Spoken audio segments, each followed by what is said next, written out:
Good morning, students. Tomorrow we are going to discuss about types of farming. Now we are going to discuss about commercial farming. Crops are grown and animals are reared for a sale in the market. That is for commercial purpose. While in subsistence farming, crops are grown mainly for the farmer's family needs. Subsistence farming ਵਿੱਚ ਸਿਰਫ farmer ਦੀ family ਦੀ needs ਨੂੰ cover ਕਰਨ ਵਾਸਤੇ ਹੀ ਖੇਤੀਬਾੜੀ ਕੀਤੀ ਜਾਂਦੀ ਸੀ। The area cultivated and amount of capital invested is a large. ਹੁਣ ਜਿਸ ਏਰੀਏ ਦੇ ਉੱਤੇ ਖੇਤੀਬਾੜੀ ਕੀਤੀ ਜਾਂਦੀ ਸੀ ਉਸ ਦੇ ਅਮਾਊਂਟ ਨੂੰ, ਉਸ ਦੀ ਜਮ੍ਹਾਂ ਪੂੰਜੀ ਨੂੰ ਇਨਵੈਸਟ ਕੀਤਾ ਜਾਂਦਾ ਸੀ ਬਹੁਤ ਵੱਡੀ ਮਿਕਦਾਰ ਦੇ ਵਿੱਚ। Most of the work is done by machines. ਬਹੁਤ ਸਾਰਾ ਕੰਮ ਜਿਹੜਾ ਮਸ਼ੀਨਾਂ ਦੇ ਨਾਲ ਕੀਤਾ ਜਾਂਦਾ ਸੀ। Commercial farming, commercial grain farming, ਉਹ ਅਨਾਜ ਜਿਹੜਾ ਕਮਰਸ਼ੀਅਲ ਪਰਪਸ ਲਈ ਇਟ ਮੀਨਸ ਵਪਾਰ ਵਾਸਤੇ ਜਿਹੜਾ ਉਗਾਇਆ ਜਾਂਦਾ ਸੀ। Mixed farming, in mixed farming the land is used for a growing food and fodder crops and rearing livestock. plantation agriculture means are a type of commercial farming where single crops of tea, coffee, sugarcane, etc. Next, commercial grain farming.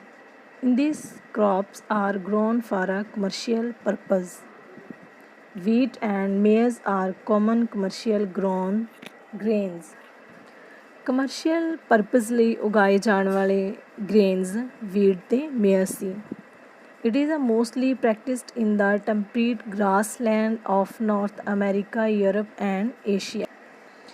These areas are sparsely populated with large farms spreading over hundreds of hectares. ਕੁਝ areas ਜਿੱਥੇ population ਬਹੁਤ ਜ਼ਿਆਦਾ ਸੰਘਣੀ ਸੀ, large farm spread ਹੋਏ ਸੀ 100 hectares ਦੇ ਵਿੱਚ। Severe winter district the growing season and only single crop is grown. ਜ਼ਿਆਦਾ ਬੇਹੱਦ ਠੰਡ ਹੋਣ ਕਰਕੇ ਅਜਿਹੇ ਇਲਾਕਿਆਂ ਦੇ ਵਿੱਚ ਉਸ ਸੀਜ਼ਨ ਦੇ ਵਿੱਚ ਕੇਵਲ ਇੱਕ ਸਿੰਗਲ ਹੀ ਕ੍ਰੌਪ ਗਰੋਨ ਕੀਤੀ ਜਾਂਦੀ ਸੀ। This distinctive type of agriculture known as a commercial grain farming developed in US। ਪਿੰਨ ਟਾਈਪ ਦੀ ਜਿਹੜੀ ਐਗਰੀਕਲਚਰ ਸੀ ਉਸਨੂੰ ਕਿਸ ਨਾਂ ਨਾਲ ਜਾਣਿਆ ਜਾਂਦਾ ਸੀ? ਕਮਰਸ਼ੀਅਲ ਗ੍ਰੇਨ ਫਾਰਮਿੰਗ, ਜਿਹੜੀ ਕਿ ਯੂਨਾਈਟਿਡ ਸਟੇਟ ਦੇ ਵਿੱਚ ਕਾਫੀ ਪ੍ਰਸਿੱਧ ਹੋਈ ਸੀ। It is type of agriculture that is largely dependent on mechanisation. ਹੁਣ ਇਸ ਟਾਈਪ ਦੀ ਜਿਹੜੀ ਐਗਰੀਕਲਚਰ ਸੀ ਕਿਸ ਚੀਜ਼ 'ਤੇ ਡਿਪੈਂਡੈਂਟ ਸੀ? ਮਸ਼ੀਨੀ ਯੁੱਗ 'ਤੇ। It is started with the invention of farm machinery in the earlier 20th century. ਹੁਣ ਜਿਹੜੀ ਇਹਦੀ ਇਨਵੈਂਸ਼ਨ ਕਦੋਂ ਸਟਾਰਟ ਹੋਈ ਸੀ ਮਸ਼ੀਨਰੀ ਦੀ? 20th century ਦੇ ਵਿੱਚ। The use of machineries allows farmer to cultivate grains on a large scale. Machinery ਨੂੰ use ਕਰਨ ਲਈ ਅਲਾਓ ਕੀਤਾ ਗਿਆ ਸਭ ਤੋਂ ਪਹਿਲਾਂ ਕਲਟੀਵੇਟ ਗ੍ਰੇਨ ਵਾਸਤੇ ਲਾਰਜ ਸਕੇਲ ਦੇ ਵਿੱਚ। Next, mixed farming. In mixed farming, the land is used for growing food and fodder crops and rearing livestock. It is practiced in the Europe, Eastern USA, Argentina, Southeast Australia, New Zealand, and South Africa. Mixed farming is the combining of two independent agriculture enterprise on the same farm. Mixed farming ਦੇ ਵਿੱਚ same farm ਦੇ ਵਿੱਚ combine ਕੀਤਾ ਜਾਂਦਾ ਸੀ to agriculture ਨੂੰ ਉਦਯੋਗ ਵਾਸਤੇ। A typical case of mixed farming is the combination of crop enterprise with dairy farming, that is a crop cultivation with livestock farming. Typical case ਦੇ ਵਿੱਚ ਜਿਹੜੀ ਮਿਕਸਡ ਫਾਰਮਿੰਗ ਦੀ ਕੰਬਾਈਨੇਸ਼ਨ ਕੀਤੀ ਜਾਂਦੀ ਸੀ ਉਹਦੇ ਵਿੱਚ ਕ੍ਰੌਪ ਐਂਟਰਪਰਾਈਜ਼ ਇਟ ਮੀਨਸ ਕਿ ਫਸਲਾਂ ਦਾ ਉਦਯੋਗ ਅਤੇ ਡੇਅਰੀ ਫਾਰਮਰ ਵਰਗੇ ਜਿਹੜੇ ਕ੍ਰੌਪ ਸੀ ਕੀਤੇ ਜਾਂਦੇ ਸੀ। ਨਾਲ ਹੀ ਇਹਦੀ ਕਲਟੀਵੇਸ਼ਨ ਦੇ ਵਿੱਚ ਕ੍ਰੌਪ ਕਲਟੀਵੇਸ਼ਨ ਅਤੇ ਲੀਵ ਸਟਾਕ ਫਾਰਮਿੰਗ, ਖੇਤੀਬਾੜੀ ਅਤੇ ਪਸ਼ੂ ਪਾਲਣ ਵਰਗੀ ਜਿਹੜੀ ਫਾਰਮਿੰਗ ਸੀ ਕੀਤੀ ਜਾਂਦੀ ਸੀ। Mixed farming may be treated as a special case of diversified farming. Mixed farming ਦੇ ਵਿੱਚ ਖਾਸ ਕਰਕੇ ਭਿੰਨ ਪ੍ਰਕਾਰ ਦੀ ਜਿਹੜੀ ਫਾਰਮਿੰਗ ਸੀ ਉਸ ਦਾ ਉਪਚਾਰ ਕੀਤਾ ਜਾਂਦਾ ਸੀ। This particular combination of the enterprise support each other and add to the farmers profitable। ਖਾਸ ਕਰਕੇ ਜਿਹੜੀ ਕੰਬਾਈਨੇਸ਼ਨ ਕੀਤੀ ਜਾਂਦੀ ਆ ਉਦਯੋਗ ਵਾਸਤੇ ਸਪੋਰਟ ਕਰਦੀ ਆ ਈਚ ਅਦਰ ਇਟ ਮੀਨਸ ਜਿਹੜੀ ਮਿਕਸਡ ਫਾਰਮਿੰਗ ਕੀਤੀ ਜਾਂਦੀ ਆ ਅਤੇ ਇਸ ਦੇ ਵਿੱਚ ਪ੍ਰੋਫਿਟ ਕਿਸ ਦਾ ਹੁੰਦਾ ਵਾ, ਇੱਕ farmer the. The cropping system comprise of one or more crops. Most farmers follow cropping pattern that involves। ਹੁਣ ਇੱਕ ਫਾਰਮਰ ਕ੍ਰੋਪਿੰਗ ਸਿਸਟਮ ਦੇ ਵਿੱਚ ਇੱਕ ਜਾਂ ਇੱਕ ਤੋਂ ਹੀ ਵੱਧ ਕ੍ਰੋਪ ਨੂੰ ਸ਼ਾਮਿਲ ਕਰਦਾ ਹੈ ਅਤੇ ਬਹੁਤ ਸਾਰੇ ਜਿਹੜੇ ਫਾਰਮਰਸ ਵਾ ਕ੍ਰੋਪਿੰਗ ਪੈਟਰਨ ਨੂੰ ਸ਼ਾਮਿਲ ਕਰਦੇ ਵਾ, ਜਿਵੇਂ ਸੀਕੁਐਂਸ਼ਲ ਫਾਰਮਿੰਗ ਜਿਹੜੀ ਕ੍ਰਮਵਾਰ ਕੀਤੀ ਜਾਂਦੀ ਆ farming, mixed farming and relay farming. It means double farming.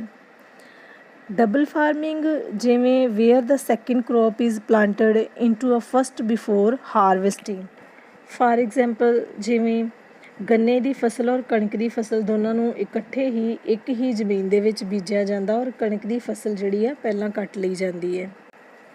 Mixed cropping involves the simulation growing of two or more crops intermingled on the same land। Mixed cropping ਦੇ ਵਿੱਚ ਇੱਕੋ ਸਮੇਂ ਇੱਕ ਹੀ ਜ਼ਮੀਨ 'ਤੇ ਦੋਨਾਂ ਫਸਲਾਂ ਨੂੰ ਮਿਲਾ ਕੇ ਉਗਾਇਆ ਜਾਂਦਾ ਹੈ। Next crop livestock integration, cattle grazing under coconut trees। Mixed cropping pyrethrum and maize, ਜਿਸ ਦੇ ਵਿੱਚ ਪਾਇਰੇਥਰਮ ਐਂਡ ਮੇਜ਼ ਨਾਂ ਦੇ ਦੋ ਪਲਾਂਟਸ ਇਕੱਠੇ ਗਰੋਥ ਕਰਦੇ ਆ। The advantage in mixed cropping ਦੀਆਂ ਐਡਵਾਂਟੇਜ ਕੀ ਆ, ਇਸ ਦੇ ਬਾਰੇ ਅਸੀਂ ਪੜ੍ਹਾਂਗੇ। Greater suitability yields over different seasons. ਅਲੱਗ ਸੀਜ਼ਨ ਦੇ ਵਿੱਚ ਜਿਹੜੀ ਇਹਦੀ ਸ਼ੂਟੇਬਿਲਿਟੀ ਉਪਜ ਦੀ ਉਹ ਬਹੁਤ ਵਧੀਆ ਹੁੰਦੀ ਆ। Better use of growth resources, better control weeds, pests and diseases.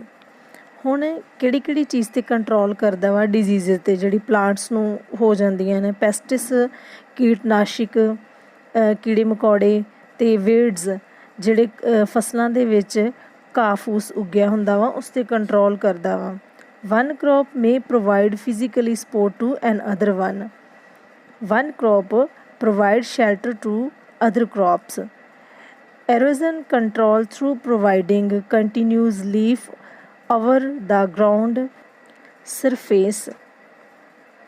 ਹੁਣ ਪਲਾਂਟਸ ਦੇ ਜਿਹੜੇ ਲੀਫ ਆ ਗਰਾਊਂਡ ਨੂੰ ਐਰੋਜ਼ਨ ਹੋਣ ਤੋਂ, ਉਸਨੂੰ ਖੁਰਨ ਤੋਂ ਬਚਾਉਂਦੇ ਆ ਕਿਉਂਕਿ ਕੰਟੀਨਿਊਲੀ ਉਹ ਜ਼ਮੀਨ ਨੂੰ ਕਵਰ ਕਰਕੇ ਰੱਖਦੇ ਹਨ। Benefit to small farmers of limited means. Small farmer ਲਈ ਵੀ ਬਹੁਤ ਜ਼ਿਆਦਾ ਬੈਨੀਫਿਟ ਆ ਕਿਉਂਕਿ ਇਸ ਦੇ ਵਿੱਚ ਲਿਮਟਡ ਮੀਨਸ ਜਿਹੜੇ ਆ ਉਹ ਯੂਜ਼ ਕੀਤੇ ਜਾਂਦੇ ਹਨ। Next plantation agriculture. Plantation are a type of commercial farming system where single crop of tea, coffee, sugarcane, cashew, rubber, banana or cotton are grown। Large amount of labor and capital are required। ਜਿਹੜੀ labour ਸੀ ਉਹ large ਹੁੰਦੀ ਸੀ ਔਰ ਜਿਹੜੀ ਪੂੰਜੀ ਸੀ ਉਹ required ਹੁੰਦੀ ਸੀ। The produce may be processed on the farm itself। ਜਿਹੜੀ produce ਸੀ farm ਦੀ processed ਦੇ ਉੱਤੇ ਕੀ ਹੈ ਡਿਪੈਂਡ ਕਰਦੀ ਸੀ। ਔਰ ਨੀਅਰ ਬਾਏ ਫੈਕਟਰੀਜ਼, ਔਰ ਜਿਹੜੀਆਂ ਆਸ-ਪਾਸ ਦੀਆਂ ਫੈਕਟਰੀਆਂ ਸੀ ਉਸ ਚੀਜ਼ 'ਤੇ। The development of transport network is essential for such a farming. ਹੁਣ ਫਾਰਮਿੰਗ ਦੀ ਜਿਹੜੀ ਵਿਕਾਸ ਸੀ ਉਹਦੇ ਵਾਸਤੇ ਟਰਾਂਸਪੋਰਟ ਨੈਟਵਰਕ ਵੀ ਬਹੁਤ ਜ਼ਿਆਦਾ ਜ਼ਰੂਰੀ ਸੀ। Major plantation are a found in the tropical region of the world. ਪੂਰੇ ਵਰਲਡ ਦੇ ਵਿੱਚੋਂ ਜਿਹੜੇ ਮੇਜਰ ਪਲਾਂਟੇਸ਼ਨ ਫਾਊਂਡ ਕੀਤੇ ਗਏ ਉਹ ਕਿੱਥੇ ਸੀ, ਟ੍ਰੋਪੀਕਲ ਰੀਜਨ, ਜਿਵੇਂ ਕਿ rubber in Malaysia, coffee in Brazil, T in India and Sri Lanka.